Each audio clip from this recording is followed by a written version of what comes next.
Do we need 5 people, Michelle? I was just asking her, so we need 4. Just 4? Yep. I always forget this. Don't ask me. I do too. So I had to ask the expert Yeah. to do some math just early in the morning. This is when I always feel important. I can be, part of a quorum. You are important. So No. we may have some quorum issues today. So we'll see. How many do we have right now? Just 3? Mm-hmm. Oh,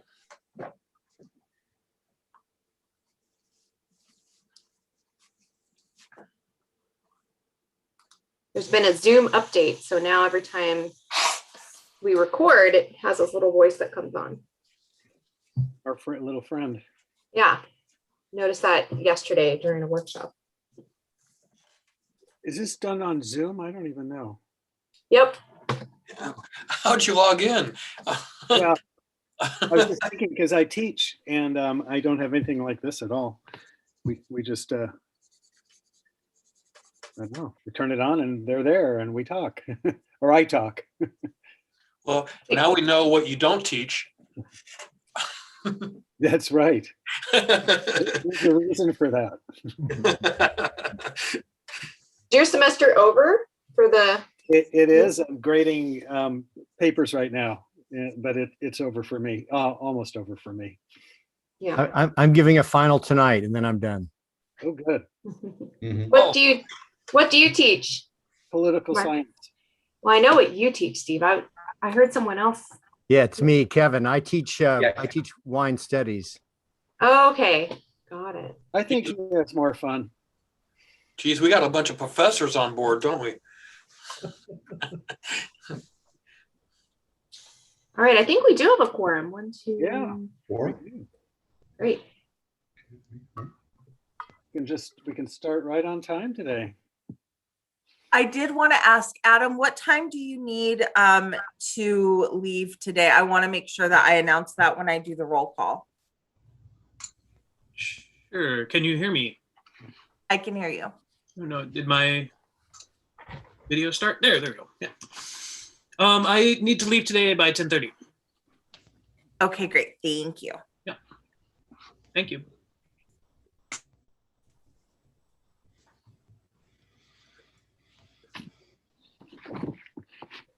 So we should still have a quorum after that point. Yeah. We should be okay. Yeah, I hope so. Yeah, I asked Michelle yesterday if my having to leave, because I noticed that the agenda could be pretty lengthy today, and just asked her if we would lose the quorum if I left. So seems like we should be okay.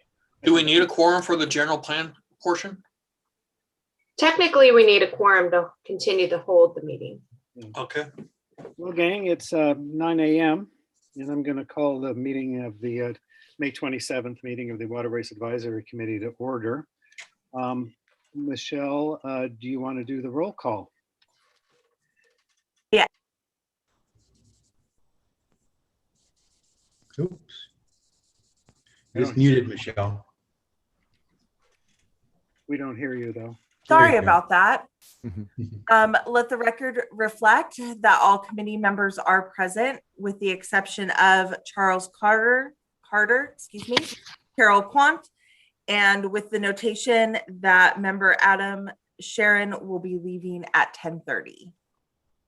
Okay, next item is the Waterways Advisory Committee reports. I do not have a report. Does anyone else on the committee have one? No? Okay, next item is public comment. We're not taking public comment on item 4, non-agenda matters. So this is a time any person can address the committee on matters not on the agenda, but we're within the subject matter of the committee. So If you wish to make a comment, please raise your hand.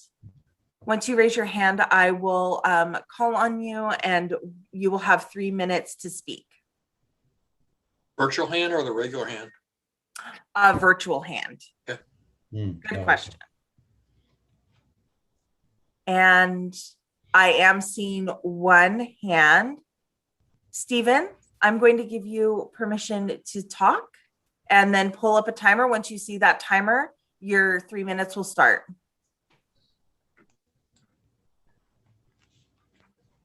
Hello, can you hear me?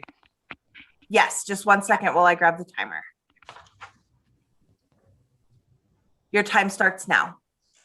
Okay, sorry I'm late on this attending this meeting, but I just wanted to talk about my name is Stephen Hunter. I'm a civil engineer and a licensed land surveyor. I work for Sonoma County, but I'm calling in today about a project that's being developed north of the Santa Rosa Creek and east of Stony Point Road.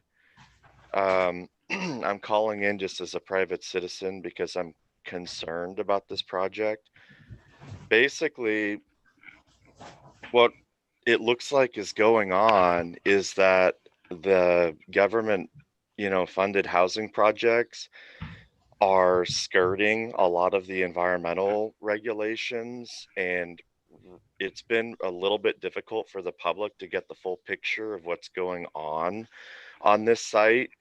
But the group of us is kind of pulled together, with requests and other things, what the plan is here.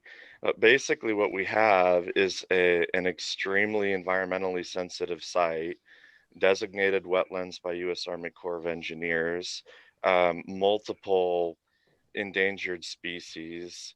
It's got a 70-foot eucalyptus tree that houses hundreds of birds, including red-tailed hawks, and I know for a fact endangered birds. You can tell by the way that the lot has been developed right now. All the houses, all the structures are pushed to the northern end of the lot. This proposed development, and I just got the plans yesterday, that what they're intending to do is fill in the area to make their building pad. At worst case scenario, I think I saw 6 feet. It's a lot of it is 4 feet deep.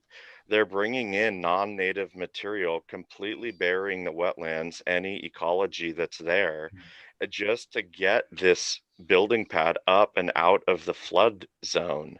This is literally, they're literally building it, according to FEMA, right in a flood zone. And this is non-native material. And I'm thinking about, how the water is going to inundate with this non-native fill. I mean, aside from all of the increased stress this is going to have on Roseland Creek, I think this is a project of concern that we should all be aware about. I'm seeing that my timer's running out. So I just wanted to say, I've spoken to the developer. I've asked them, the least you could do is put in permeable pavers. They just want to put asphalt, make a giant parking lot and a big apartment complex. I can share, am I out of time? Can you guys still hear me? You are out of time. I'm sorry, Stephen. Okay. Thank you for your comment. May I just ask him to repeat the address of this project? Stephen, are you able to unmute yourself again? Yeah, and I'm glad that you asked that. The physical address of the existing parcel is 2268 Stony Point Road. Thank you. Thank you, Stephen. If you have specifics you would like to provide to the committee, you might contact our staff. Amy, do you have anything to suggest in terms of Stephen's information and what we would need? I'm actually going to follow up on that because that is a different address than the project that I thought it was, but there is a project moving forward to our zoning administrator next Tuesday, which is the Stony Point or Stony Oaks Apartments. So I'm not sure. That's a veterans place on the west side of Hearn, right? No, that's a different project too. So I think I'll get clarity on that. I can report back. Yeah, that would be handy. Can I chime in? I believe it's the, I'm trying to pull up the address too, but it's it's over on Stony Point, and it's coming actually before Design Review Board next week, if I'm correct on that. And Stephen, you're in the chat, I see. But I'm just wondering, because this sounds similar to some public comments that we've received on that. It's Amy, clear maybe we you can need, speak. it's clear we need some more information on this. So Amy, would you mind getting back to us? If it's this item that would come to the design review board or wherever it's going, it'd be nice to know more specifics about the issue. And if Stephen could send his comments in writing, that would be helpful. So we can all know what the specific issues are. I just looked it up and it's concept review for Stony Point Flats and it's coming before design review board next week. So we will be looking at that, and Stephen, I thank you for your comments. And we'll be looking at the project in terms of the city's design guidelines. But if it comes before the Waterways Advisory Committee, we can look at that too. But yeah, thank you for your comments. And I'm Amy, on the design review board, and I'll incorporate your thoughts into our discussion next week. Thank you. Amy, this is also the address of the email that I forwarded to you. Yeah, I think there's a couple different projects in that area, so I appreciate committee member Sharon pointing that out. It is on the design review board meeting next week. So Is this an item that is on the creek and would fall within our jurisdiction? I'll look into that and report back, because it's just this is coming forward for conceptual design review, so it's really at the beginning of the project. Okay. So I'll look to see what that process is. Very good. Thank you, Amy, and thank you, Stephen, for bringing it to our attention. Any other comments by committee members before we move to the next item? Steve, Let me, one more. sorry. Oh, just Go one more. ahead. I'm going to say for those who still are want to continue to comment on that, there's next week, Thursday at 4:30 is the design review board meeting, and it's going to be on Zoom also. So if you'd like to chime in then, Thank that'll you. be next week. Okay, I think we're going to move on. I think we have all the information we need, unless there's something I've missed here. I want to just make sure that everybody's had a chance. We do have pretty sizable attendance this morning, so I just wanted to give anybody else a chance to raise their virtual hand if they have any other comments on non-agenda items.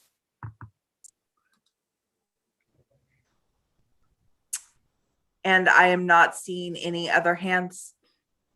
Okay, thank you. Why don't we move on to the department report? Amy, do you have a report to give today? I do not have a report for today. Is there anybody else from Water Department or Sonoma Water who is here today to report? I guess we don't have any other items. Yeah, I'm not seeing anyone on from the Water Department Actually, today. Alistair just he's on the call and raised his hands. You I wanna see promote him now. Okay. Thank you. I'm going to promote Alistair. I'm promoting you to a panelist. Oh, we're promoting Alistair today. Good.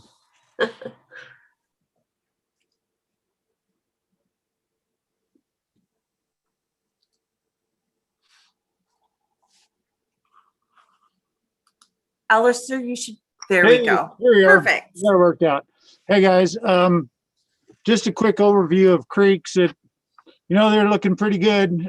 More and more people out with springtime are out riding bikes, walking, dog walking. We're dealing with camps and people hanging out in creeks and trashing them, but we got our cleanup crews and we're staying on top of it pretty well. We do have a youth corps crew that's funded by the water agency. They'll be working on Santa Rosa creeks this summer. So that'll help us kind of keep up with some of our trail maintenance.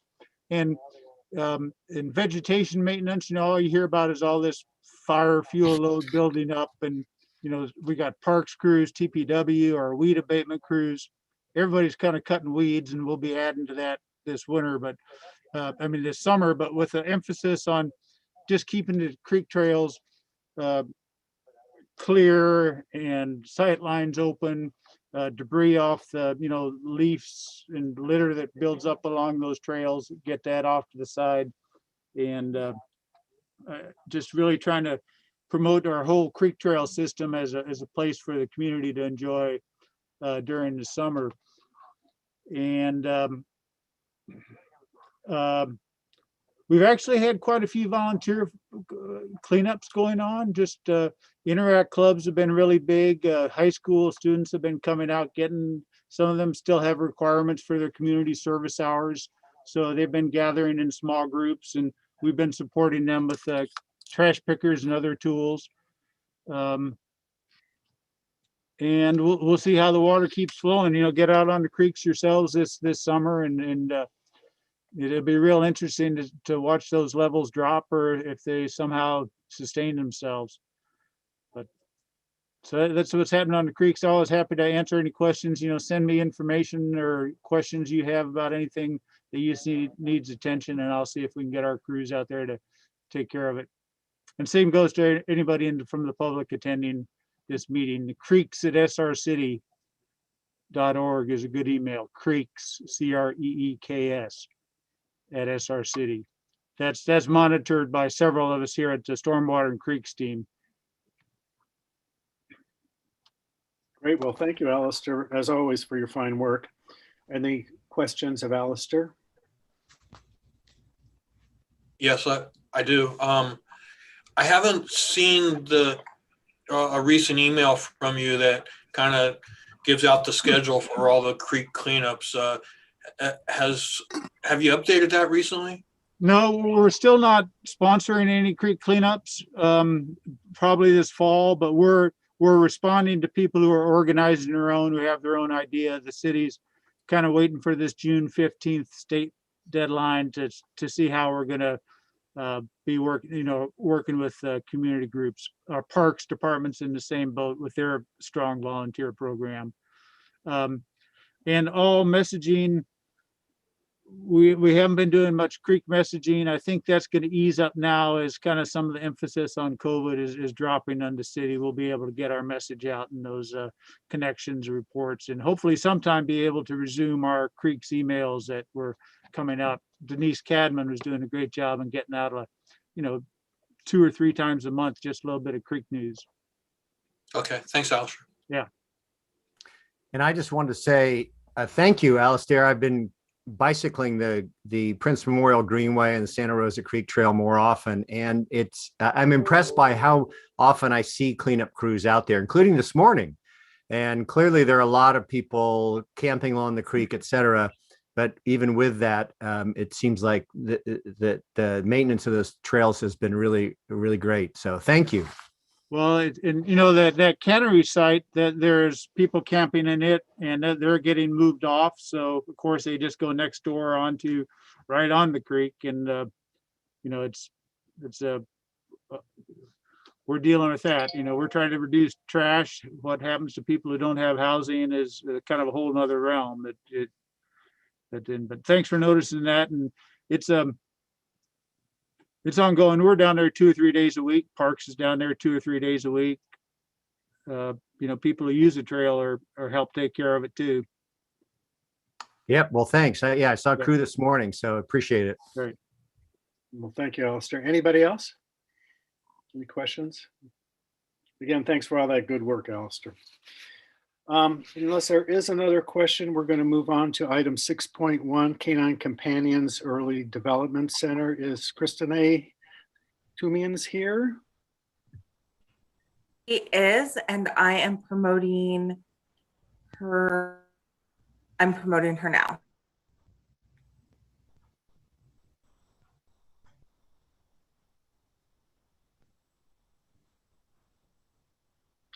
By the way, we're going to hear both from the planner, and then we'll hear from the applicant, and then we'll be taking questions today of whoever you would like to ask questions of. Good morning, Christine. Good morning, Chair Rabinowicz and members of the Waterways Advisory Committee. I'd just like to introduce to you Anna Rago. She's a planning intern studying at Cal Poly, studying planning as a major. And she's impressed all of us so much with her ability to conduct public workshops. And I'd like to allow her to present this item for you this morning. Very nice. Welcome. Thank you, and good morning, everyone.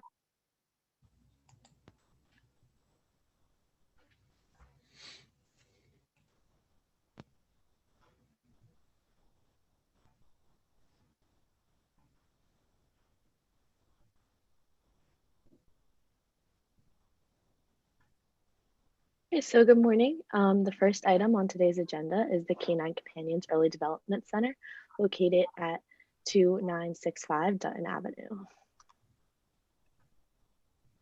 This project requires a major design review and minor conditional use permit to allow a new canine early development center, which would include 1 story and approximately 8,972 square feet of exterior surface areas for dog runs and play areas.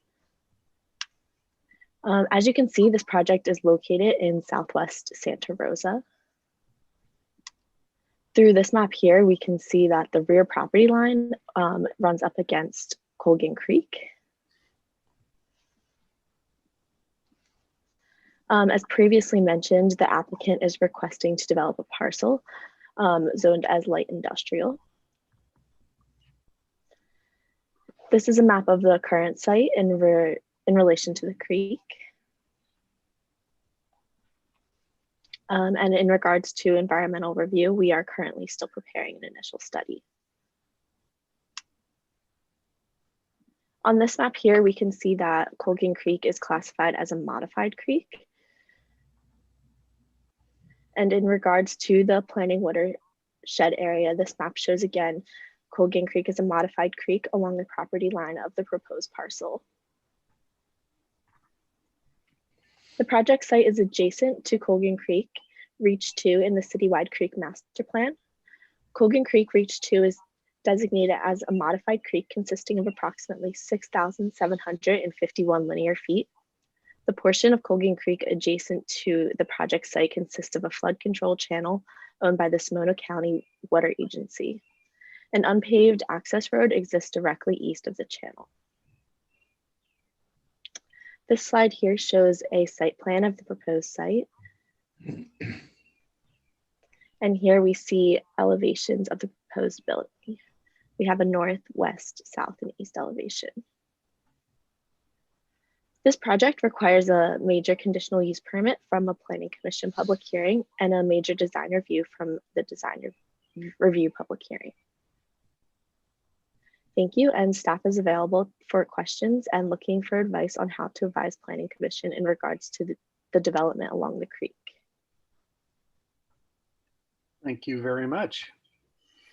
Do we have the applicant here today, and would you like to make some comments about the project?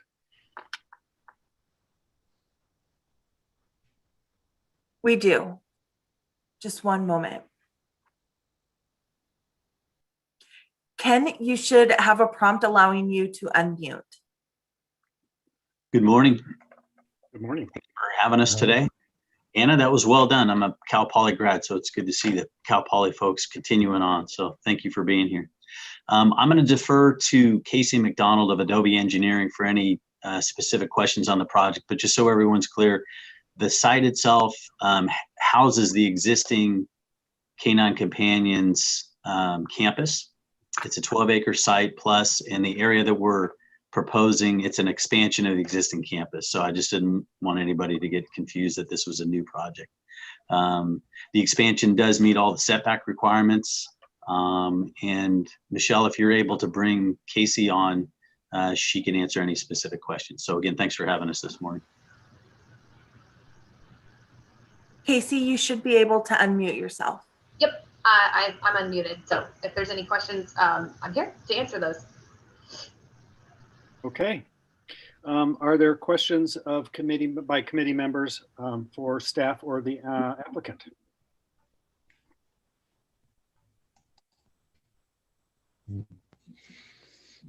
I have a couple. Go ahead. I have after you. Okay. I was wondering what the interface would look like between the project and the creek in terms of landscaping. Yeah. So I don't believe that. I mean, currently, and I'll have to pull up the landscape plan. We're meeting the 50-foot setback that's required. And just a couple feet beyond that setback is our bioretention area for treatment and treatment of the new impervious area, and then our parking lot. So the bioretention area will be landscaped with plants that meet LID requirements, to allow for treatment of all of the impervious area from the parking lot and the buildings. And then everything is, there are drains on either end to pick up any overflow in a larger storm events. So nothing should go to the creek. Is there something specific showing the interface that we have?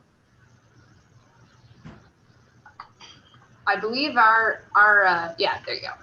You've got our plans should show that. So I see some plantings there. It's kind of unclear as to the extent and the density and the specifics. Let's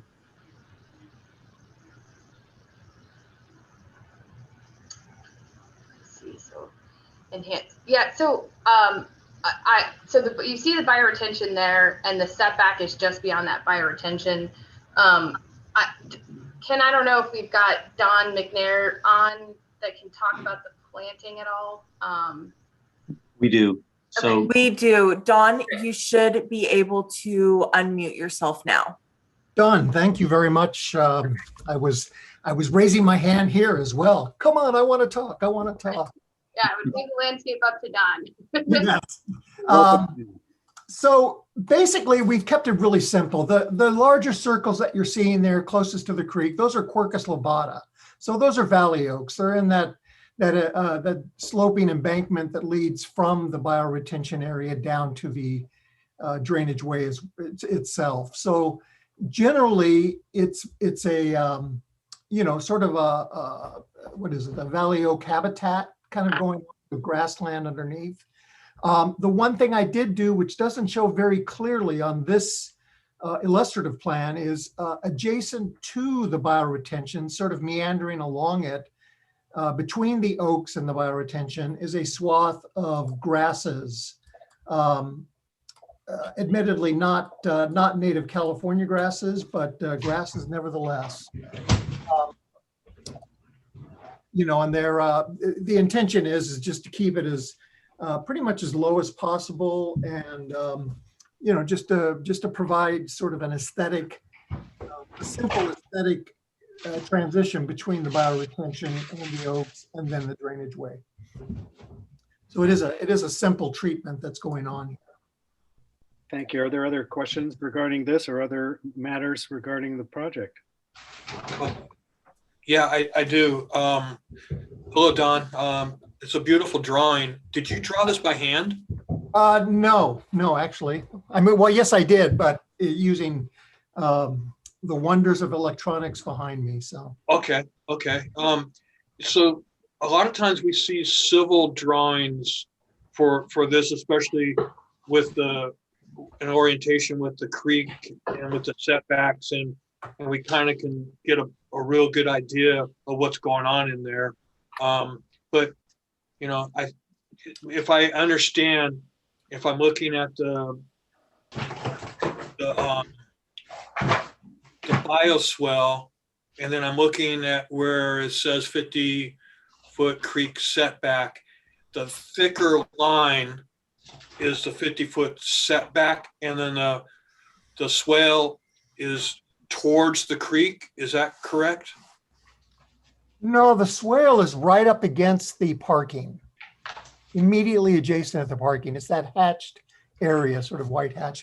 I don't know. I have a plan here that if we have the ability to have me share, I'd be happy to show you kind of how the layout of the grasses is relative to the bioswale and relative to the trees. One thing I remember a civil plan too that shows that creek setback in relation to the bioretention. We don't have any planting, but that's so. I can promote. I'm sorry to interrupt. If you would like to share, I can promote. Promote both Dawn and Casey to panelists, and they'll be able to share their screen as long as that is okay with you, Chair. It's just fine with me. Perfect. Give me just one moment. Okay, thanks. While you're doing that, I might add that the typical way that I treat bioretention areas is I use a It's a native California grass sod blend. So you have at least 3 types of native California grasses that are, and they're by design, they're capable of inundation on a regular basis, and they can either be irrigated or not irrigated. In our situation, we actually are able to, are planning to irrigate that section. Yeah, there you go.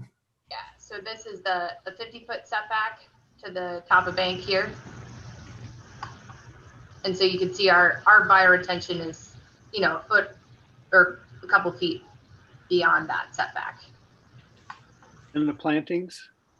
Yeah, let me get onto that for you. Casey, you're gonna have to release, Casey. Yep, there you go. Don, can you speak to the, hi Don, good to see you. Or Hi, Adam, how are you? To hear you, yeah.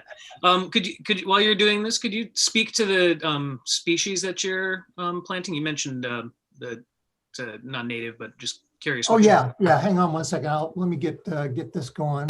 I don't know if you're that far into the design yet. But. Actually, yes. Okay. So I'm not sure. Can you see my screen here? Yeah. Okay, great. Oh, perfect. Yeah. So if you see this hatched area right here, kind of rolling down. Yeah. That is Muhlenbergia dubia, so pine muley. So that's just, it's kind of a border. I'm putting it actually 48 inches on center in that strip, that area. But the more intensely hatched area right up against the parking, that is the bioretention area. So that's a depressed swale that will collect rainwater and then more or less meter it out to the creek below. So in doing so, the water would pass, really it would collect and pass underneath the pine muley, heading down to these larger Quercus lobata. So, by design, I haven't done anything underneath the oak trees. It's just native, it'll just be grassland, like probably native weeds essentially, but there will be nothing going on there, and we'll have an upper canopy above it. Because I do believe we're in a Valley Oak habitat here. Is that correct? I think it's VOH. Is Steve Brady here? He can answer that quite quickly. I do not see Steve Brady on the call. Okay, thank you. Well, neither here nor there. We're close enough to the Laguna that it does make sense to use Valley Oaks in this fashion. Can I ask you why non-native grasses and not native grasses? Well, non-natives. Okay, let me clarify that. We are using non-natives in the bioretention area. When you get into these other areas that are kind of currently natural now, they are so filled with non-native weeds and other plant material that it really becomes a major challenge to try and succeed at converting it back to a California native. Oftentimes it takes either a lot of herbicide or a tremendous amount of maintenance to do that, to make that happen. So, this is an area that we weren't planning to landscape anyways. So I think from my perspective anyways, it felt like just putting the native trees in that zone was good, because it's not necessarily, I wouldn't call it a major creek at all. It's more of a drainage way. I'm not sure that answered your question, but. No, I was just curious. Are there other questions here from the committee? Yes, I have another. And I know we've looked at projects for canine companions before, and I wanted to say it was a fence, but now I'm seeing that proposed AT&T tower. I'm wondering, was that what we looked at? So that's my first question. Do we know, Amy? Yeah, this is Chris Nightingale's senior planner. Yeah, you've seen canine companions at the Waterways Advisory Committee a few times. One was for a perimeter fence and the other was for an AT&T monopine. Okay, so I guess, so my question then, it's not installed yet, right? The tower's not installed yet, right? I don't believe it's installed yet. It's listed as proposed. Don, how you incorporate, can you just talk about how you incorporated what the plan is for that tower? You know, all I've done is I've put some shrubbery around it. I've got some manzanita around it, and I've got some Raphiolepis around it. You know, it's it was really, from my perspective, it was something that is essentially already there because it's been in the plan all along. And typically, you know, not a lot of huge trees can go around them, you know, to do that. I know there's some existing redwoods in there now that will probably, you know, likely have to be addressed at some point. But that wasn't actually part of my scope in terms of this. Okay, thank you. Anybody else? Quick question, Don, just to clarify then, so in the biofiltration area, those are native grasses? Okay, yeah. Good, thank you. Yeah, you can check it out. It's actually a pretty good product that I've been using for quite a few years. It's called Delta Bluegrass, and it's called the biofiltration sod. And it's, you know, I think it's great. You know, as long as you have enough sun and area to use it, it does really well. Great, thank you. I just have a question regarding the any kind of coordination with our staff regarding the Colgan Creek Restoration Project. If they might want to take a look at this at some point, maybe this falls under Design Review Board. I'm not sure, but that's just something I thought I'd bring up. Other questions? I don't see any, hear any. Why don't we move then on to the recommendation phase of this? Art, do you want to start out? Sure. I mean, I'm kind of biased. I'm sorry. I need to do one thing first. Are there any people from the public who would like to comment on this project? If you would like to make public comment on this project, please raise your virtual hand now. I'm not seeing any raised hands. Okay, thank you. Sorry to interrupt you, Arthur. No, that's okay. I was just saying, I love Canine Companions. I love what they do. I mean, they're building a veterinary hospital. They're building, young dog development center, employing a bunch of people, and I guess they're removing their other place that's over on Duke Court or whatever. Anyhow, and they're outside of the setbacks, and they got a great landscape plan. So I really like this project. Thank you. Mark? I really have nothing to add. It looks like I'm trying to remember the details of that fence project that we had in front of us. Gosh, a number of years ago, but I couldn't find anything in my records of that. It's way down. It's way down south. It was way down south. Oh, is it a different place? Well, no, the south part of the parcel. Oh, okay. I see what you mean. Yeah. Yeah. Right. Okay. But no, it looks like it's a sort of conceptual thing. And again, it's a good group doing good work. And I think it was all along planned that was going to be developed at some point. So it's good to see it coming forth. Thank you, Mark. How about you, Kevin? I just echo what Art and Mark said. So nothing to add. Looks like a good project. Thank you. Adam? Yes, thank you, Steve. Thanks for bringing this next iteration to the Waterways. Design Review Board saw this in February and appreciate the additional renders, the color renders, and the plan set, and some of the tweaks that you've incorporated. So thank you for that. It's good to see. Just continue my support for the project from that Design Review Board meeting. Everything looks great.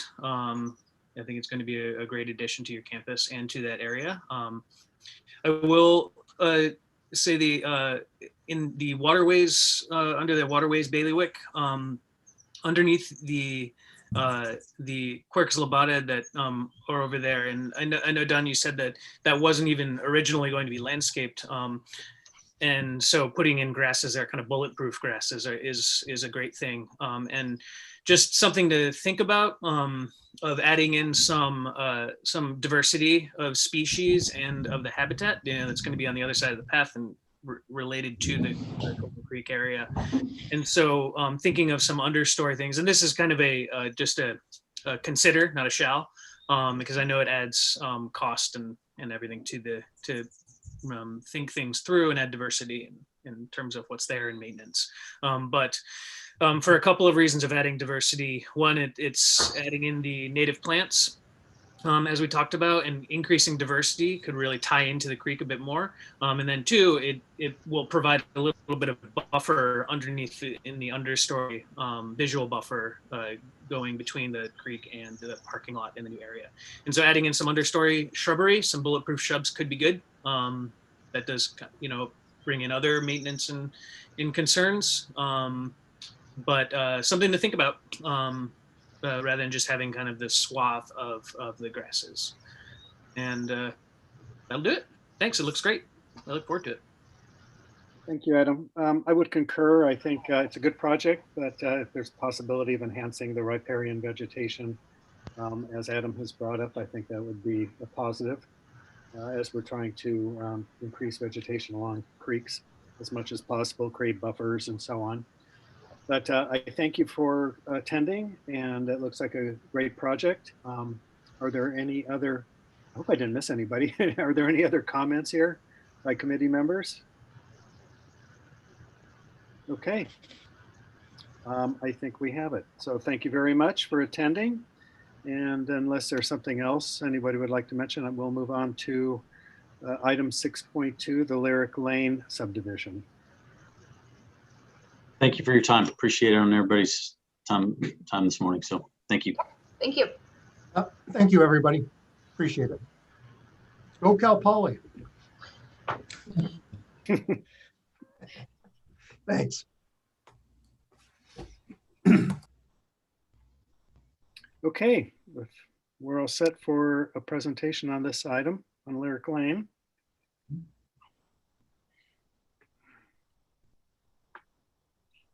Good name, good street name, by the way.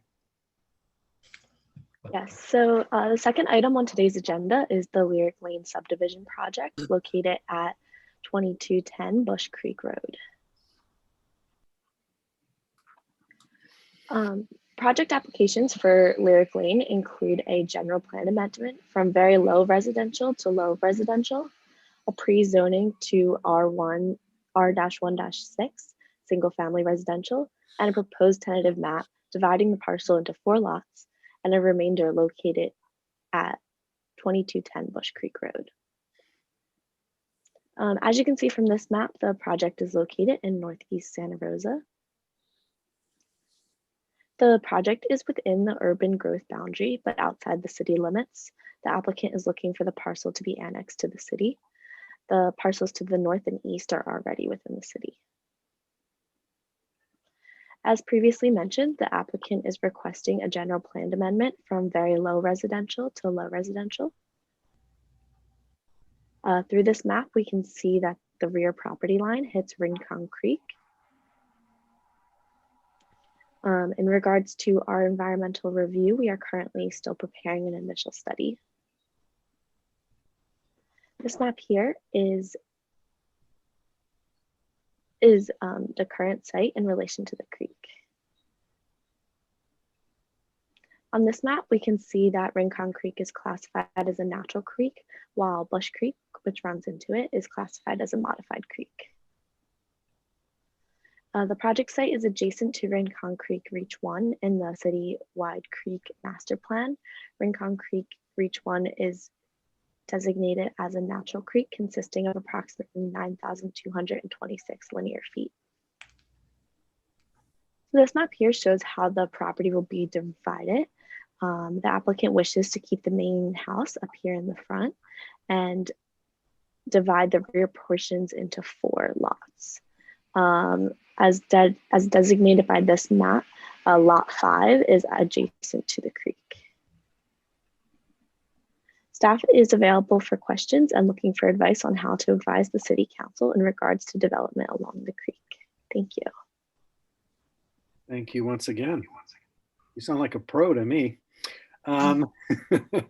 Okay, is the applicant here and wishing to speak? If the applicant team could please raise your hand, I can promote you to panelists to speak.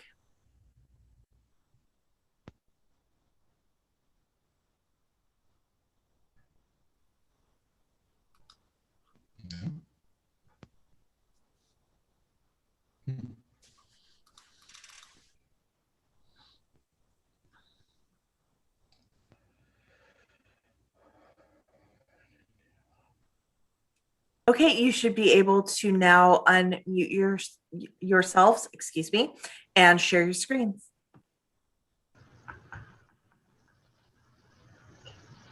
Looks like I'm unmuted, and do we have anybody else? I know we're the civil on the project, but I don't know if the applicant is on. I see but he's also with Adobe. Just curious. We're happy to answer any questions regarding the creek setback too. So yeah, I'm seeing, oh, one other hand just went up. And let's see. Nils is the applicant and he's in attendance. So would the applicant like to speak at this time, or should we just ask the committee to weigh in, ask questions? I have promoted him as well.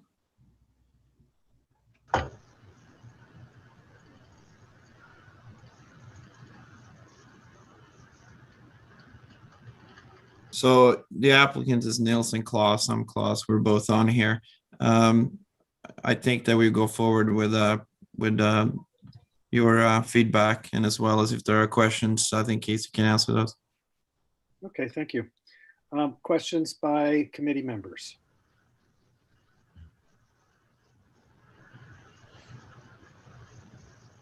Yeah, this is Art. Just one comment to staff. Typically we see these civil plans in our package, and it's really helpful to be able to review them beforehand.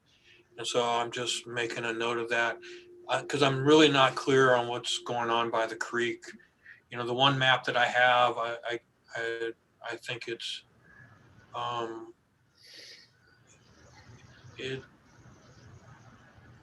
it seems there's a building envelope that's dashed in, and then I see the creek. I see some I'm just not really clear.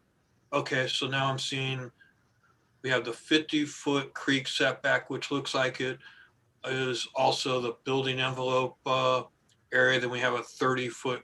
Can we just have someone talk about all that? Cause I'm just not real. Yeah, this one here. So this is the one that's provides the most information, but I'm not really clear on what I'm looking at here.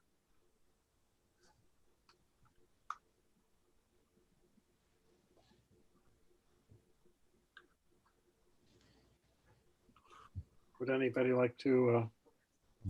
Hi, can you guys hear me? Yes. Yes. Hi, thank you. So I guess we probably right now are showing the 4 lots as described by the project to be developed, and then all of these are basically the lot lines, and the building envelopes have been shown on a fainter color right here. So all of these building envelopes, as per the setback from the property line, have been shown on the project. In terms of the creek, since the slope of the creek was pretty high, it was more than the 2.5 to 1%. So we kind of like projected from the toe of the bank. We projected it back, And then from that projection, we also added in the 50-foot setback to get us the final setback somewhere right here. So that's basically the setback from the toe of the creek. That was pretty much the intention for the project. Okay. Art, do you want to follow up? Yeah, so can we get back to zooming in on that area? Sure. Okay, so I'm seeing a 50-foot and an 80-foot, Right. and I'm seeing a measurement toe of bank, but I'm not seeing a measurement from top of bank. So don't we normally look at the top of the bank for the measurements? I believe this line right here is basically the projection from the toe of the bank to a 2.5 to 1 projection. This is the line towards it. And since the slope of the creek was more than 2.5 to 1, I think the code kind of like stated that we first needed the projection from the toe of the bank, which is like 2.5 to 1 towards this line, and from there it's an additional 50-foot setback. So that's basically the line what you see there, which is 80 foot from the toe of the bank. That's what we are kind of like showing it right now. Okay. Yeah, I guess you explained that the first time. I didn't quite get it, but I understand better now. Thank you. And so what's going on in this area then, from the fence line to the east? Is it just is this a fence going up and everything's staying the same? Is that what's happening? Yes, we intend to have everything on the east side to be as it is. Only the developments are happening on the west side of the piece right now. So yeah, the lot 4 is designed to be more like a single family unit. But anything on the east side would remain as the way it is. Okay, and then I guess so on the building envelope, since one of the east border is the fence line, I mean, is that practical? I mean, I'm just wondering. You know, the way we really show those building envelopes now is just what our setbacks are. So basically you've got your setbacks to the property line on all sides, and then the setback to the creek, because, you know, we've run into issues, you know, in some cases where you show a specific building envelope, and because you're going through a, you know, tentative map and public hearings, and it's shown on the map, to modify it, you have to go back. So we just show the, you know, basically the max amount of development space. So it might not be practical to, you know, build the building up to that point, but that's just kind of the way we show it, if that makes sense, because it is a much bigger deal and a public hearing process to go back to modify that. So we just show the building envelope as the maximum buildable space that meets all the setbacks. Okay, and then is there any detail on the fence? Do we have any detail on what the fence looks like? Not at this time. I know we're showing. I don't believe so, unless that was provided, you know, somewhere down the road, or, you know, after we put this together. But I think we're just showing, you know, the tree protection fencing, unless Klaus or Nils has got any sort of additional detail on that. I don't think we do. That's all I have right now, Steve. Thank you. Are there other questions or at this moment by committee members?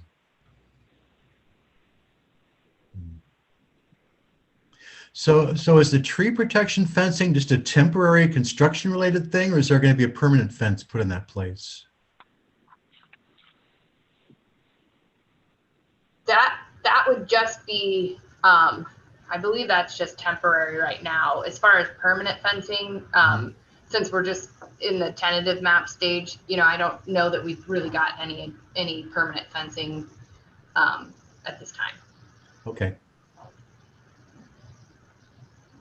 Anyone else? Steve, it looks like Alistair has a question. Please. For you guys. Alistair. Alistair, you should be able to unmute. Okay, hello. I just a remainder parcel or area was mentioned, and I just wondered what that was. That's the designated remainder of the subdivision, which is allowed essentially when you have an existing residence as a part of the subdivision. Oh, okay, so that the existing house is a remainder. I see. Okay. Yeah. Yeah. Got it. Thank you. Okay. If there are no other questions at the moment, we can see if there's any member of the public who'd like to speak on item 6.2. Is there anyone who would like to speak from the public? If you would like to do public comment on this item, please raise your hand now and I will give you speaking permissions.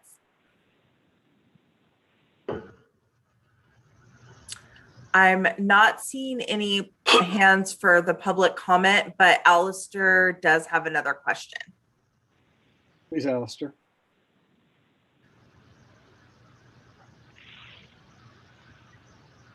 Alistair, you should be able to unmute now. Thank you. On the southern part of the property, I thought one plan showed a proposed swale, and then there's a 10-inch or 10-foot storm drain easement, and that's for the swale. There's no storm drain pipe proposed for that. Is that correct? At this time, yeah, that's correct. It's just the swale along the property line, you know, to drain those lots and to ensure there's no drainage on the southerly neighbors. You know, you could put a storm drain in there. You know, right now we're laying out some easements. But yeah, that's what you know, there could be storm drain in there down the road. You know, we just haven't gotten that far as far as the grading of each of those lots with the single family homes. Okay, thank you. Okay, comments by members of the committee. Mark, do you have something you'd like to? Well, it seems that we're basically just looking at this conceptually, right? I mean, it's still early in the process, and the council just wants advice. So it seems like it's something that could be done and meet the waterways requirements, but there's not a whole lot to look at specifically right now.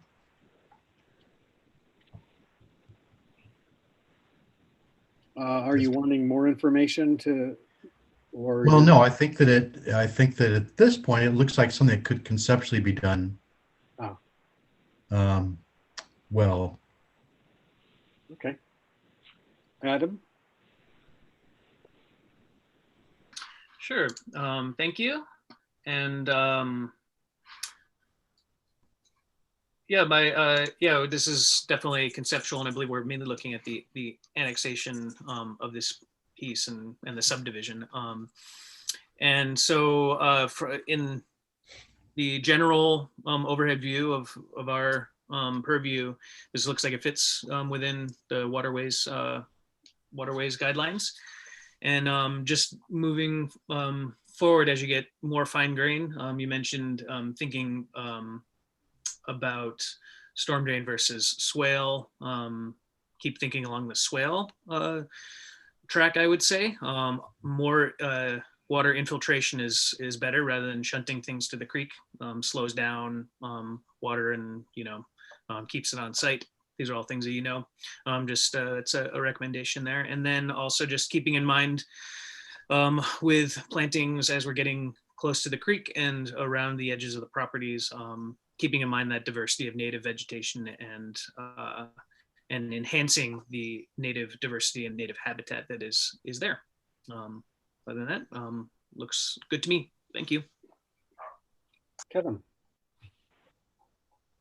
Thanks, Steve, and thanks to the presenters. I just echo earlier comments. It looks like our main purview here is to look at the setback, and apparently the project meets those requirements. I'd echo any earlier comments that would encourage native planting to the extent that there's planting along the creek. It's always nice to see opportunities taken to get us back to some native habitat. So other than that, looks good to me. Thanks. How about you, Arthur? Yeah, I'm just, yeah, I understand conceptually that that's what we're looking at here. I know I'm desiring more detail, but that would come later. When I'm looking at the staff report, under EC-1-1, it just has a statement: the proposed structure and exterior landscape improvements are proposed more than 30 feet from the creek setback. And then, we have, the toe, we have the top, and then we have this 50 and we have 80. It's a little bit confusing to me, where everything's going to sit and how it's going to sit. And so I would just recommend more clarity be put into that. And in addition to the landscaping that's already been mentioned, seems like the fence should be chosen for maximum visibility of the creek, so it's just not like a solid fence. So I would just recommend the applicant think and consider that as they go forward. And that's all I have. And I would like to just concur with all the comments. I think you have all hit on some important points. And so thank you, committee. Thank you, applicants. And unless there are any other questions or comments, I think we can move on to the next item. Okay. Thank you all. Thank you. Thank you. Thank you. How about our next item, item 6.3. Amy, do you want to give us some information on the general plan? Yeah, and before I do that, I just wanted to let you know that I checked in with the project planner on the Stony Point Flats project, and he said that project will be coming to our committee. So you'll get a chance to review that project. So in case Stephen's still on, just wanted to note that as well. So there will be opportunity through this committee and design review. And then the final hearing body will be the zoning administrator for that project. And Amy, on that note, then I would just recommend the email received become part of the public comment on that record. Absolutely. So I'll forward that on as well. Okay, thank you. I guess All right. I was a little confused, I guess. I thought there was potentially some construction going on now. And that's, is that, so it doesn't sound possible if there's still an applicant to have it going through the city process. Yeah, there shouldn't be. So I can definitely look into that. But maybe I misunderstood. I don't know. All right. So you ready to move on to our next item? Please. All right. Let me share my screen here.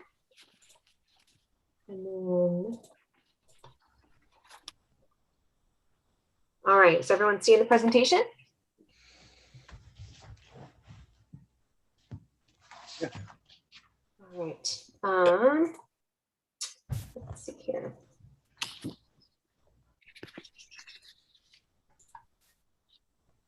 All right, so today's item is related to our general plan update.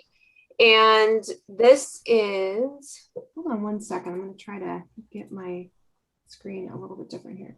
All right, and this is related to our workshops that we're doing right now. We're working on visioning. And so we are going to different boards and commissions to get input on the vision for our general plan. So committee member Sharon, you're going to hear this again at the design review board in a few weeks. So no problem if you need to jump off. But there will be more to come. So to start, we are just beginning our general plan process. And so right now we're really asking the community and committee members to think big, to really think beyond the moment and your specific spot in the city or wherever you reside or work.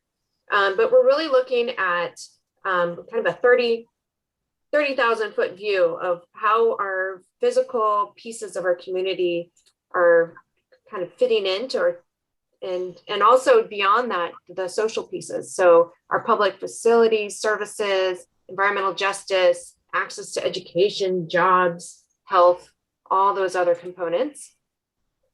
And so our general plan process is called Santa Rosa Forward. And we'll be getting into a little bit more detail about what's happening for this general plan. So we are, as I said in the beginning piece, right in the visioning part, but this is going to be another 2 years before we actually move to final consideration by the City Council. And so the general plan update is comprehensive. It does include an update to our housing element, climate action plan. We will also be including new policy related to environmental justice and safety based on new state laws that have been adopted since our last general plan. We also have a grant through Kaiser Permanente to do health policy work and additional outreach, expanded outreach to our vulnerable communities. So we were able to hire an equity and public health planner who's been already been instrumental in helping us on this effort. And so we look forward to introducing her to you all. And so right now we're really looking at vision. So we're really looking at a high level vision of what the community wants, what's working, what's not. And then the next phase we'll be looking at alternatives. So different land use and circulation alternatives. And then after that, we will be kicking off our environmental impact report and refining policy and then going through more review. So this is really the first touch point with the community. So we do have a technical advisory committee that's really made up of city and other jurisdictions and SMART and transportation organizations. But we also have a community advisory committee. And I know some of you are familiar with this because you've served on community advisory committee in the past. So these folks we have 25 and they are our liaisons. So really community connectors to help us get deeper into the community and help us have more engagement. And so we do have a few openings on this committee. And so if you know of anyone interested, please have them reach out. Our applications are on the website as well. But we are specifically looking for districts 1, 7, and 2. So that's Roseland, Southwest Santa Rosa, and then Bennett Valley area. So just to round out our committee. So we are taking applications through the end of this month and hope to move those forward to the City Council for appointments in June. And then we do have a great website. So it is a one-stop shop and it will remain that way for our general plan update process. So if you're ever interested in where we are at in the moment, this is a good place to go. There is a wealth of information that I'll get into in a moment on the website already for the existing conditions report. And there's a place where you can sign up for updates. And then all the surveys that we will do will come through this page as well. So the first survey we did, we launched in February. We actually just closed it and we had over 1,300 people respond, which is really great. We hope to get even more responses for our next survey that we just launched. But I wanted to report out on what we've heard from the survey outreach. So one fun thing is that we ask people to map their neighborhoods. And it's a really fun exercise. And hopefully you all got a chance to respond as well. But it was interesting to see what people came up with and how they defined their neighborhood. So this data we're going to use throughout the process to really help us refine how neighborhoods look and feel, and at what scope should our policy efforts be related. So we asked, what is the heart of your neighborhood? And a lot of people really felt like their home is really what they consider to be the center, but also where people get services and shop. And then there are community focal points such as schools and parks and other places that reflect who they are or who they identify as a community. And then we also asked about the most important changes that people wanted to see. And top of mind have been related to natural hazards. So we heard a lot on the survey about just the resiliency necessary to protect against natural hazards. And then also housing being top of mind as well. But as you can see, there were a lot of other things that really rated highly on the survey. And then the other piece was, what excites you most about Santa Rosa? So this was a really fun question that we were excited to see the responses to. And it was really great to see housing at the top of this list, that there's optimism in the community about being able to provide affordable housing at various different income levels. And also just environmental protections, which I know your committee will be interested to see that, you know, people are very interested in really protecting our natural environment and our community. So moving on to what we have on our website and what's been done so far in the general plan. We do have the existing conditions report that was published. And so this is a deep dive on a lot of different data. And it's a really great wealth of information if you are interested in a particular subject area and really just want to know what is happening at this moment on the ground. So because it is a lot of dense information, we've created a briefing book, which is really an executive summary of some of the key takeaways from that existing conditions report. And so this is really broken up into 6 different chapters, but this is a short and sweet piece that you can share with others and, you know, neighbors, community members, organizations, to just highlight where we are. So a piece of it is looking at land use and community character. And this is interesting because it's really looking at our demographics and the projections and where we're heading, but also just what is our community now? What does the zoning and land use look like? Most of our city is actually zoned for single family residential. And I don't think a lot of people realize that. And also we are looking at doing a new ordinance related to missing middle, which may change that. But this general plan update will also look at, are our land uses laid out in a way that works, and are we focused in the right ways? Social and environmental justice is really key. So there is new legislation, but we are very blessed to be able to be funded to do this work in a real meaningful way and really get greater engagement.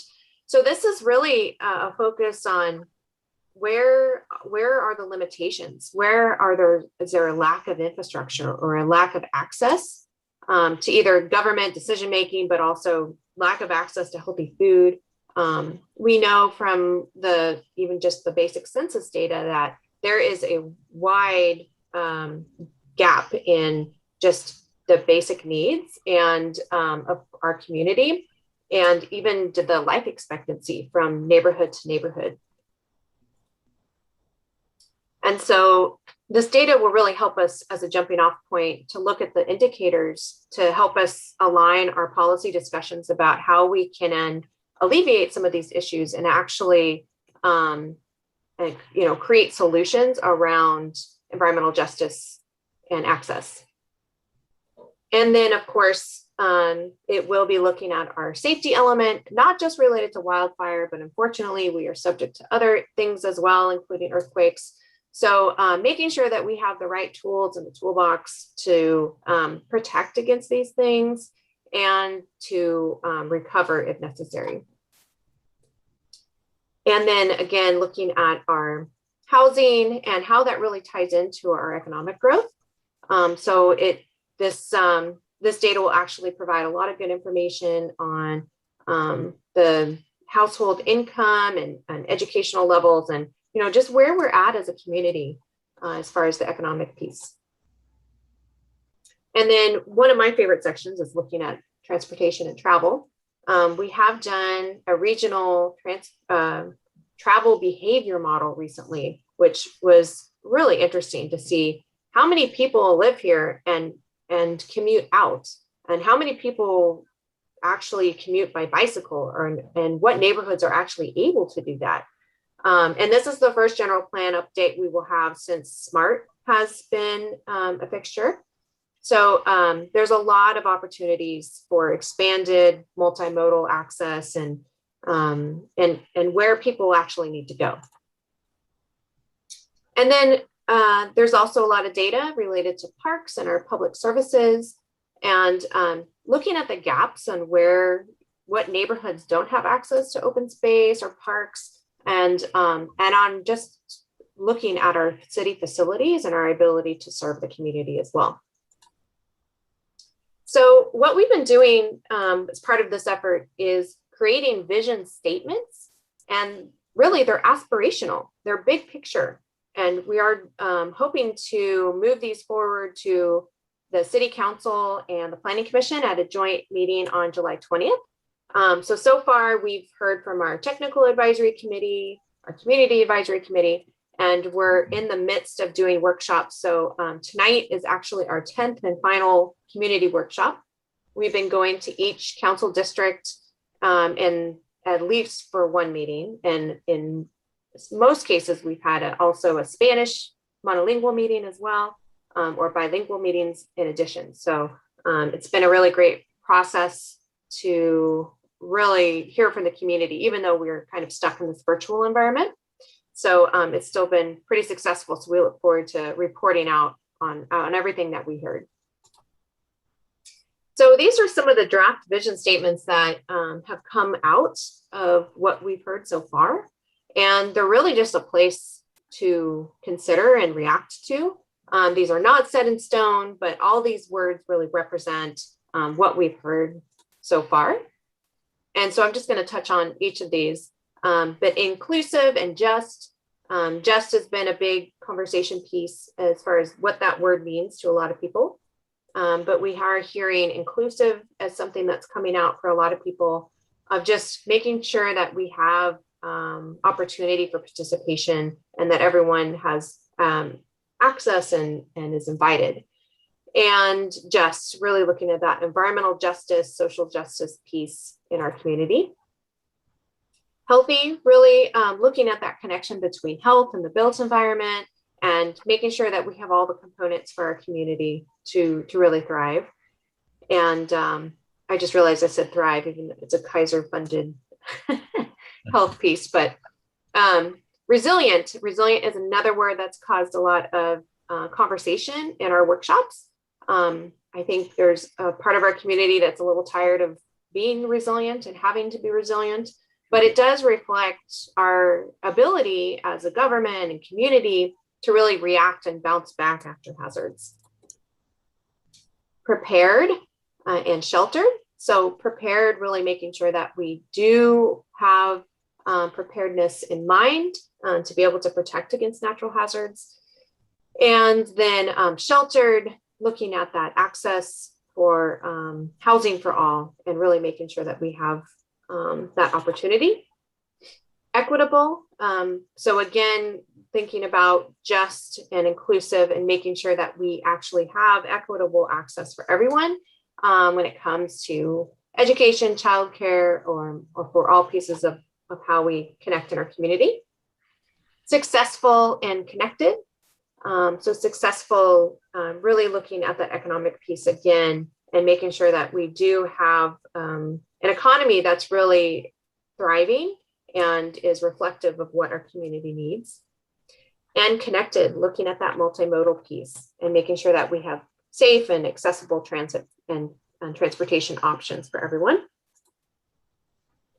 Safe, again, really looking at safety, not through just hazards, but just personal safety and neighborhood safety. And educated, making sure that we have access to education and that we're really celebrating the educational opportunities that already exist in our community. Cultural, being able to celebrate our cultures and highlight our heritage and rich history that we have here in Santa Rosa. And then sustainable, so our natural resources again, and making sure that that is a key tenet in our work. So I did just wanted to entertain a conversation if you all have feedback on these vision statements. Again, we're going to be going to a lot of different boards and commissions. We're going to different organizations. basically anyone who will let us come and speak at their organization we're trying to get into. And we'll be coming back to the Planning Commission and City Council in July to really talk through what we heard and to make sure that we have some concurrence on the vision statements, so we can move into our next effort, which will be more policy driven. So I'm going to go back to the slide with all of the different words, but just wanted to open it up and see if anyone has any questions or comments on, what your vision is and how we can document for this committee what we're hearing. If I might, I think maybe we should start with Adam, because I know has to take off at 10:30. So you want to have any comments, questions, Adam? Sure, and thank you, Chair Rabinowitz. And yeah, and I'll just rather than kind of when it is 10:30, and I'll just kind of disappear if that's okay. Michelle, is that okay if I do that rather than announce myself leaving? Yes, that's totally fine. Yeah, so then if someone's in the middle of expounding upon some vision, then I won't interrupt. But Amy, thank you very much for presenting this to us. And I look forward to, I'm lucky in that I get 2 chances to kind of chew on this. And so look at it now, and then when it comes back for design review, I'll talk a little bit further. But yeah, no, I think this is a really great initiative, and I look forward to all of the information that's going to come out of this and the comments. I'm glad to hear that you guys are really spreading the feedback and comments all around the community. I think these are really great words and vision words and themes to run through here.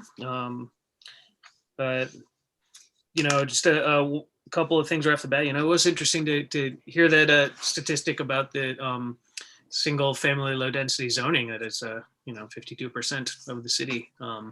That's one thing that a lot of cities are grappling with around the country, around the world these days. And so I'm glad to see that that's being looked at and will be, and I hope is continued to be, and I know will be to be a topic to look at and see if we can get that percentage lower.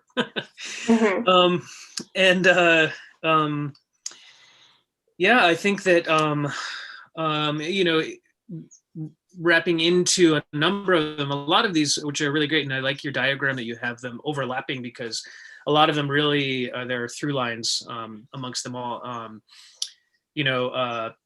With sustainability and equity, even I think thinking about and transportation, about climate change and what we can do now to influence the future, really emphasizing in terms of transportation, how we're going to be getting around, how we could be getting around in a more sustainable manner, and connecting our neighborhoods. It's one of the things I've seen over the past few years being involved in some of the planning decisions and conversations, is that they're, in some ways, there are pieces of the city that are kind of fractured in ways that trying to figure out how to connect them a little bit better. And I think that, Waterways is one of that, where, there's human connections, natural connections, and then, infrastructural connections too.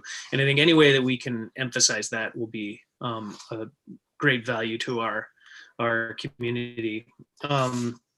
One that I didn't see called out in particular, I'm certain it's in there, but is youth engagement and getting younger voices, because one of the things that we can emphasize in this process is to get younger folks really engaged and create, it's that idea of creating the next generation of stewards, that's natural resource wise, but then also to our cities as well. One of the things that's cool these days is that it seems like the discipline of planning is becoming more visible, and people are kind of understanding and getting involved in it. And so I think having younger folks, that's engaging to schools. I know it's real complicated right now, trying to engage with people in person. Hopefully that will be getting easier, but ways that we can get younger folks involved and really hearing their voices in this. Yeah, I think, when you talk about thinking about childcare and things like that, a lot of times when we have our meetings, be they city council meetings or board meetings or committee meetings, is the demographics that are able to come to these kind of meetings is not necessarily youth, not necessarily families. It's being able to have the time. And so opening it up, I'm really glad to hear that you're saying whoever will have us, we'll go and talk to them. That's great. Because I think that this really emphasizing that these types of plans are not just put on a shelf, have great buzzwords and interesting pictures of new technologies and how things will get built and potential things, and it's all dependent on funding.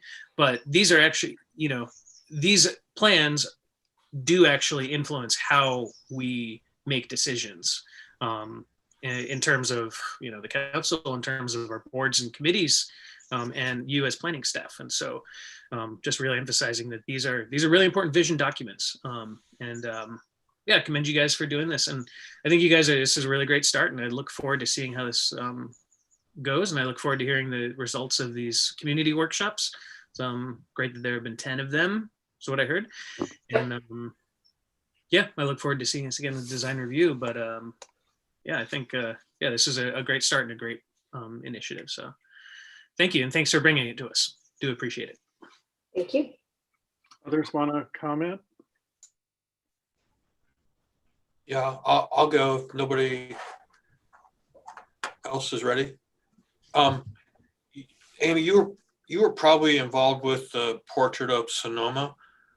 And that's kind of a document that you don't hear much about it anymore. It seems like it's kind of buried, but what it pointed out was what we all know is that the southwest area of Santa Rosa is very disadvantaged.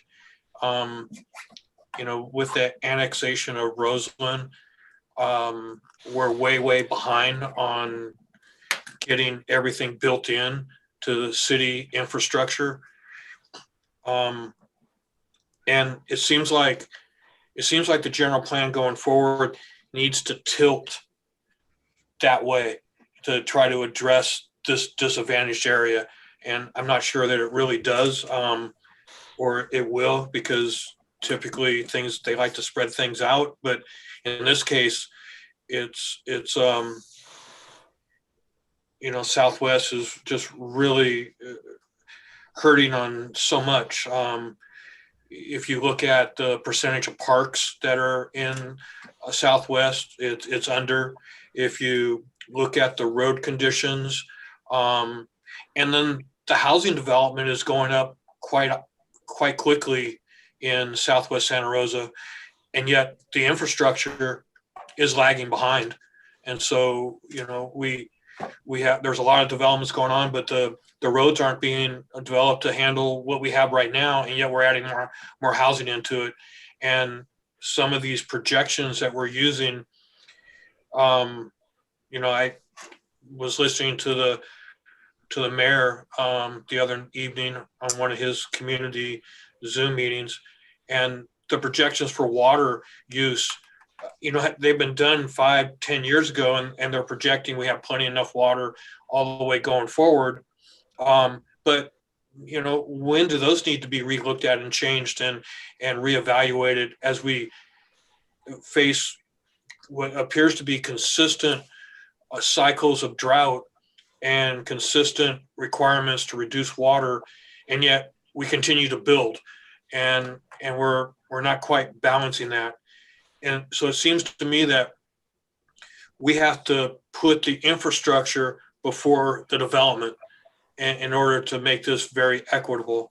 So I know this is a little bit off the track of the waterways, but it's still just my feedback that I want to give you on this. Thank you. Thank you, Arthur. Yeah, thank you. And no worries if it's within WAC purview or not. Mark or Kevin?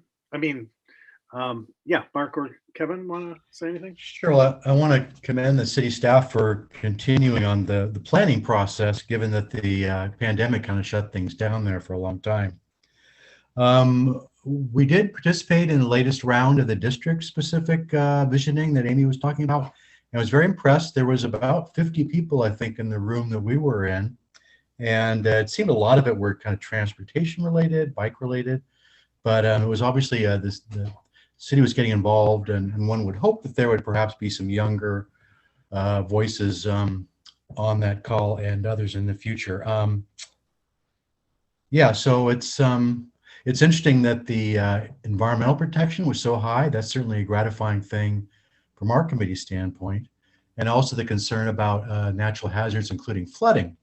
And I think perhaps if the people of the city knew the way that flooding is planned for and handled might give them a little more confidence in how resilient we are in terms of flooding. Of course, we don't know until a big storm actually hits. But again, it's a long process, and I commend the city staff for carrying it forward, and I look forward to seeing what happens from here. Thank you, Mark. And if you don't mind, I just wanted to respond because I know committee member Sharon needs to jump off, but related to youth engagement, because I think you all kind of touched on that. We are launching some youth engagement this summer, which will continue through the fall, because we felt like this spring was a little too much with everyone going back in person or hybrid and that kind of thing. But we do have some exciting things that we're going to launch. So maybe at the next meeting, I can report out on that and get your feedback on what might work and what you think about the ideas that we have. And we're also working with Latino Service Providers, which is an organization that trains high school and college students to do outreach, and they actually get paid to do that. And so Kaiser Funding also funded them. So we have 10 promotores who are working directly with us on the general plan and doing outreach in our Latinx community. So that's been really exciting. So we hope to continue to fund that effort beyond this certain group of promotores that are moving on. But yeah, so I just wanted to note that, but thank you so far for your comments. Thank you. Kevin. Thanks, Steve. And thanks, Amy. Great presentation and nice website too. I think having all those documents readily available is really nice for the public. I think the downtown station area plan started that, but I think this website, Santa Rosa Forward, I guess is the title, is really well done, I think, and very complete. So thanks for that. I was curious about the downtown station area plan, and it seemed like that focused so much on development, which I think is great. And I wondered how that was integrated into this general plan effort. When we looked at all that circle of all the terms, the visioning terms, I didn't see a lot about economic development in there, or there's something I think about successful or something along those lines. But as far as attracting economic development, keeping us economically vibrant, maybe attracting some more investment from the Bay Area in the city. I wondered how those things were incorporated in the planning so far. Yeah, well, let me respond to the downtown plan first. So that we do have that specific plan adopted, and we do have a few other specific plans that are somewhat recent, and those will stand. So there most likely won't be any impact to those because they have had a more focused planning effort for those specific neighborhoods. So, but there's always the opportunity that if the general plan goes in a different direction, that there could mean changes to those specific plans. But I think this is also why visioning is so important, because with the downtown plan, when we did the visioning for that planning effort and really scoped out what that would include, we heard loud and clear, we need to facilitate development and streamline development. So that was a huge focus for that plan, was to look and see how we can encourage and increase development downtown and really remove a lot of those hurdles. So that plan, it will remain and continue that focus. And we have not heard a lot about the economic piece so far in our visioning. It's certainly been kind of an underpinning of a lot of the different issues, but nothing very specific. But we do have an economic sub-consultant on board who will be doing a market study that will help inform a lot of the work. There is a little bit of that in the existing conditions report, but there will be a full market study done by an economic consultant. And in addition, our missing middle ordinance work, which is just now kicking off, will also have a market study done, specifically talking to developers and doing research on missing middle and why are we not developing those things, and what type of products are they looking to develop in that kind of missing middle realm. So we're going to get some good information on the economic piece from a couple different vantage points. So one specifically on housing and the general plan a little more broadly. So that will be coming along, but I'll definitely document your comments about economic being a big piece to consider. Thank you.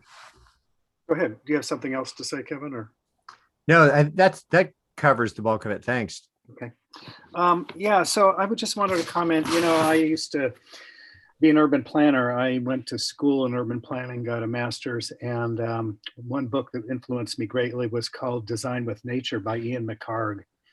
That inspired me greatly. And so I look at the environment that we live within as a context to our community. And so that's what brings me to be involved not only in this effort, but also I'm a member of the advisory committee for this open space district. So regarding creeks, there is mention of creeks, but I think there could be more emphasis on both preservation and restoration of creeks mentioned, because that restoration is particularly important, I think, for our environment and for climate change as well. And another issue that relates to creeks is the interconnectedness of people within this creek system, because we do have certain areas along creeks that are accessible to people riding bikes and walking and so on. And we know that that really has to be the core of how we deal with climate change, because transportation is the major impact that in the urban environment to carbon emissions. And so we have a start to that, but we are really not there. Some of the creek projects we have are not totally completed. Santa Rosa Creek, for example, to the east is not completed. We have an opportunity with the Southeast Greenway project to connect to Spring Lake Park and then to Sonoma Avenue and to the Prince Memorial Greenway. But on the west side of town, we have the water agency trails. And while they are accessible to a degree, there's no interconnectedness. So if you're living in Northwest or Southwest Santa Rosa, every time you go onto one of these trails, you run into a major arterial, whether it's Piner Road or Guerneville Road or Sebastopol Road or College. And so we really need to think about connecting these trail segments together so that we can really have a system. Now, I realize there are challenges in getting across the major arterials, but we need to, I think, get away from the fact that these are just for roads and that we shouldn't slow traffic down except for at the intersections. I think we need to look seriously at having pedestrian operated signal or undercrossings. Undercrossings are really expensive. Let's say some means of getting across the arterials so that we can connect all parts of Santa Rosa to the downtown and to the other parts of the community so people can access Spring Lake Park from Northwest Santa Rosa without getting in their car. So I think we have a fragmented system, and creeks relate very directly to being able to have a more interconnected system. So that's one aspect of what I wanted to say. The other is, I think we need to think broader in terms of open space. And we have great opportunities to protect open space through the matching grant program with the Open Space District. We have a great opportunity to have green belts around our city, as they do in some other areas. I came from Boulder, Colorado to Santa Rosa, where they have purchased open space and they have green belts around the city.